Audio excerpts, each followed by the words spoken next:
Okay, so part one got interrupted by an incredibly depressing phone call. So my energy is a bit different in the second half. Um, but there's such good energy going on with us, and I was just preaching about in the first one that you can't get triggered. So there's clearly a reason I'm doing this reading, and there's clearly a reason that I got that phone call in the middle. And it's just a reminder that you have to control what you can, and there's no point in getting upset or angry. And it's about inspiring other people to focus on what's actually important, and things like health and wellness, and just being kind to yourselves. Like today and for the rest of our lives, we just have to focus on being kind, being loving, and ultimately love is the only thing that exists. And we've got to step out of those low vibrational energies of fear, lack. As much as people want to pull you in there, and as much as it is a reality that they exist, it's your choice whether you want to live in them. And I'm over people pulling us back into it, and we've got to be the example, and we've got to rise above it, and we've got to inspire people on a way to live that's way more balanced. And we're stepping into that energy, and we're going to see that the people around us are going to start feeding off that. So it's a beautiful, beautiful place that we're getting into. And as I looked up now, it said 1, 2, 3, so things are falling into place. So if you're worried about someone or something in your life, breathe and give it to God, because ultimately he's literally the only person that can heal, and you can't heal and change someone else. So yeah, it's like really, really an important lesson. But anyways, let's get back to the messages and just how amazing you're doing with just balancing your life out. So ultimately, you're both feeling inspired to make these changes emotionally and physically, and it's ultimately balancing out your thoughts, which is going to create more beautiful things.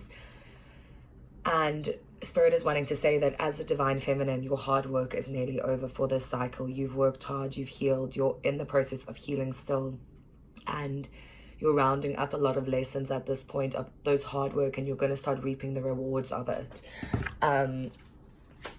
You're going to start reaping the rewards of all the changes and the healing that you have. And Spirit is really, really just reiterating that they are with you. Another ace on the deck. You are being guided by Spirit at this point to start new endeavors, to start new projects. And I'm getting here, you could be possibly being guided to start a new project with your divine masculine. And that is Spirit's way of saying that you mustn't forget that this process is actually about you coming together with your masculine to inspire other people to have relationships similar to yours, in the sense that the unconditional love, the template of not what people think you need to have a relationship as. Like, I remember at the start of this journey, my view on relationships was incredibly different to what it is now. It was almost very shallow.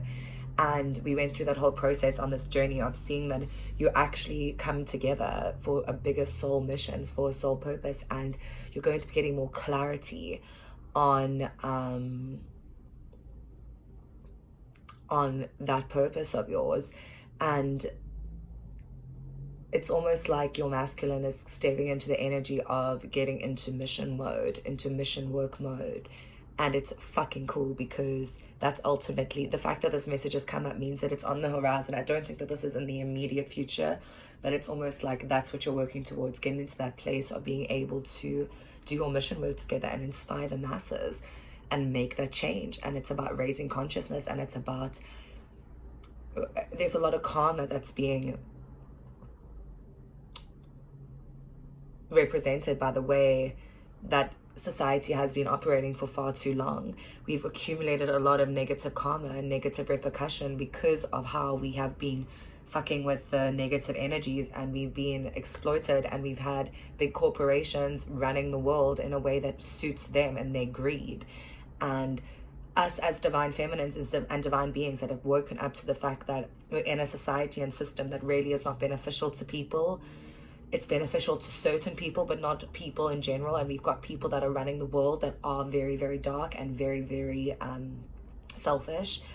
And I don't have any anger towards those people, because they clearly were raised by people that had been raised by people. And we're here on a mission to fight the darkness. We're here on a mission to really show people how things need to be done, and how things should be done in a way that we can be happier, that we can be more authentic, that we can be more truthful, and we don't have to take that shit anymore. And that's almost what the divine masculine is waking up to, that he doesn't have to take the shit anymore. He doesn't have to fit a mold.